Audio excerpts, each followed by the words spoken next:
Hi all, welcome back. Now we know how to insert some data into a Cosmos DB container and how to query our container by using SQL script. Now let's go to Cosmos DB, and inside our quick start you could see a option to add a container. So quick start will give you an option to add container, and a container name will be item. So this will create a database called to-do list, and it will add a container called item. So let's click on the create item container button, and you will be charged for this new database also. So you could expect around $1 per day and around 23 or 24 USD per month.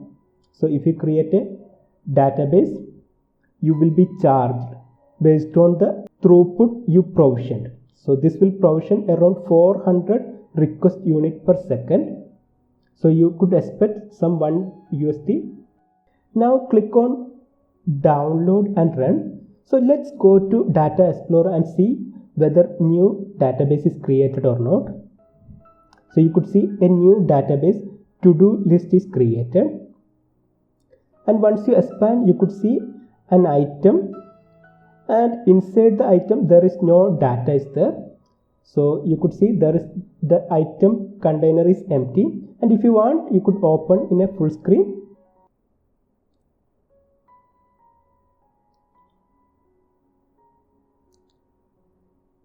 Now you could see there are two databases are there, and inside to-do list we have a item container is there, and this container is empty.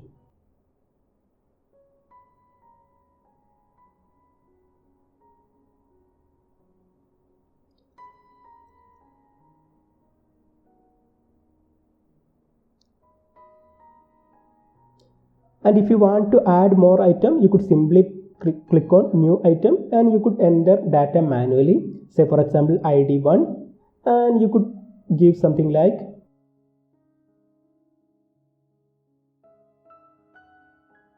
item 1. Similarly, you could add multiple items.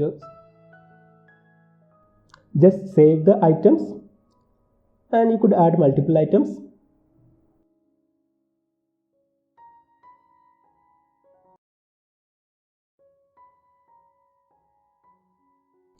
So now we have 3 items.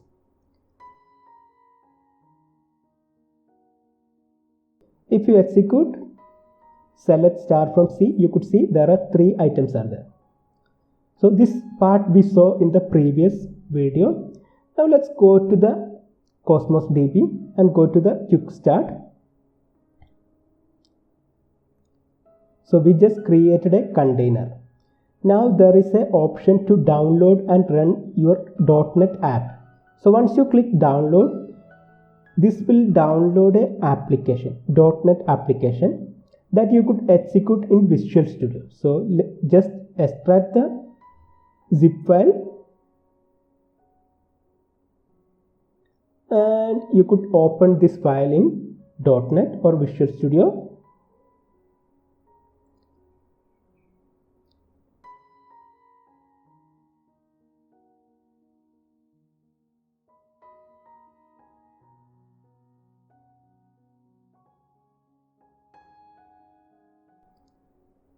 And in Solution Explorer, you could see the files inside the project.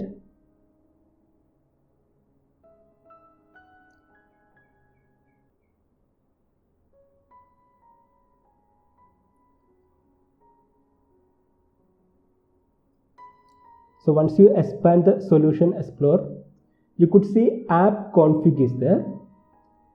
So once you click app config, you could see the connection settings from this application, how we could connect to our Cosmos DB. So we need endpoint URL and a primary key. So we should keep our primary key very secret. Never ever share your primary key. So if someone go to your primary key, they will be able to access your Cosmos DB account, and they could change the throughput, or they could save the data and they could execute, and they could make a big bill on your credit card. So never ever share your primary key with anyone. I will delete this account, so that's why I'm sharing this primary key. Normally, if you download a .NET application from your portal, you could see a primary key and endpoint URI that is pointing to your Cosmos DB, and you could cross-check this URI as well as primary key in the portal. So let's go to the portal, and you could see. So if you go to the Cosmos DB, we have a key option is there. So once you click on key, you could see there is a option to check the primary key as well as secondary key and URI. So you could use primary key and URI to connect from .NET application to our Cosmos DB. So we have the same URI as well as primary key. That's why I'm not changing anything here. Now inside Solution Explorer, you could see Program CS. This will contain our code. So whatever logic we are going to implement or execute, everything you could see inside program.cs. So just click on the program.cs, and this is a C# code, and it's very simple also. So you could see our endpoint URL as well as primary key we are referring from here to connect to our Cosmos DB. Similarly, we have option to, or we are listing the database name as well as container name as a variable. So if you want to create a different container or a database, you could change it here. Then we have a start or main module is there. From the main module, we are simply displaying a line saying that our execution is started or beginning operation. Then we are calling get started demo sync. That method or that function will list different method to perform different kind of operation. And you could see how the exception handling is working and what message will be displayed once the execution is completed. So these are the method or functions that we are going to perform. So these are the action that we are going to perform inside our Cosmos DB. So first we are going to create a database. So we have already database is there. So if the database is not there, it will recreate. So once you execute this function once you execute this .NET application, at the end it will delete the database. So next time if you are creating or executing, this will create a new database. So this will create a database, then it will create a container inside the database with throughput 400. With throughput 400 request unit. Then it will scale up. So as I said, from the .NET application, you could change the throughput. So this function will change the throughput from 400 to 500. From 400 to 500. Then this method will add few items into the container. So we are going to add some personal information, say last name and parents information, first name, something like a sample data will be inserted into the container. So we are adding multiple items by using this method.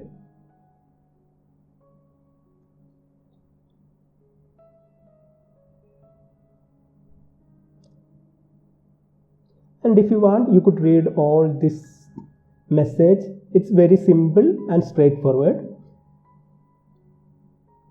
So we are adding multiple message or multiple items, and each item have different ID.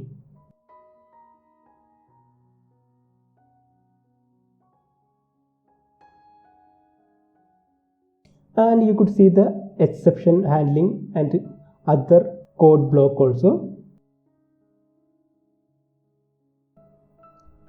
And once the data is inserted, we will call a function to retrieve the data that we saved. So we have two records are there, and you could see both the record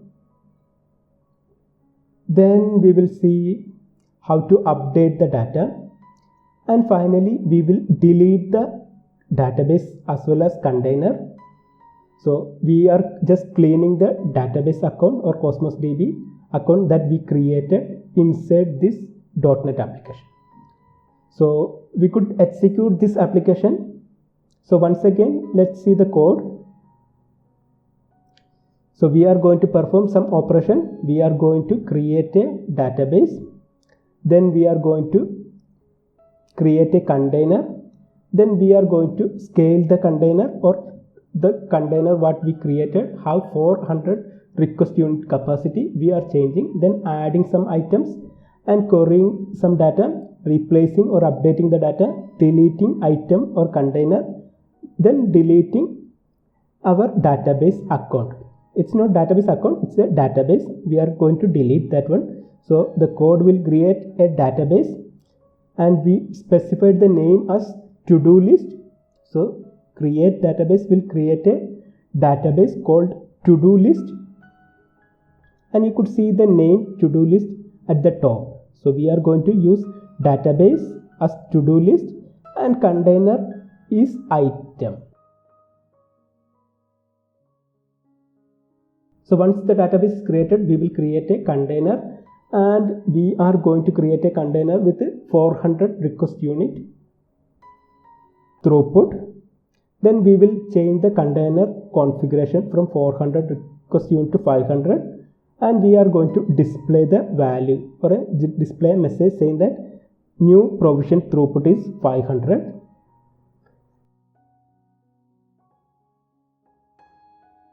And the rest of the code, we are going to add some data and querying the data, and we are going to update the data, and finally we will delete container, then we will delete the database.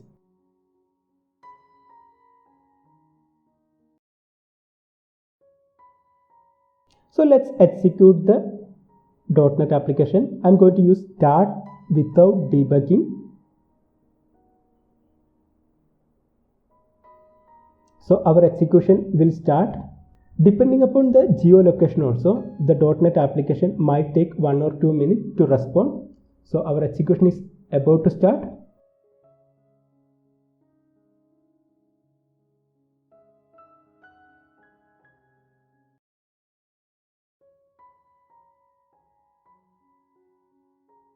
So our execution is started.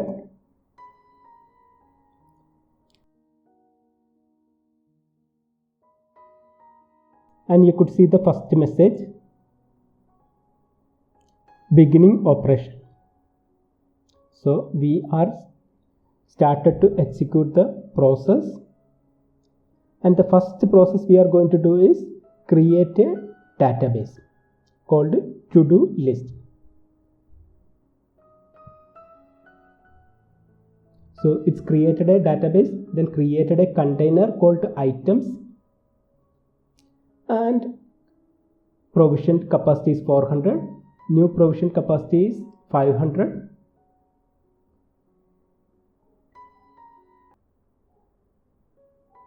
We added some items, then we retrieved the data for Andrewsen, and you could see the data. Then we updated some data, we deleted the data, then we deleted the to-do list, and our execution is completed. So this is how the execution is working. So we saw how to use .NET application in order to connect to our Cosmos DB database.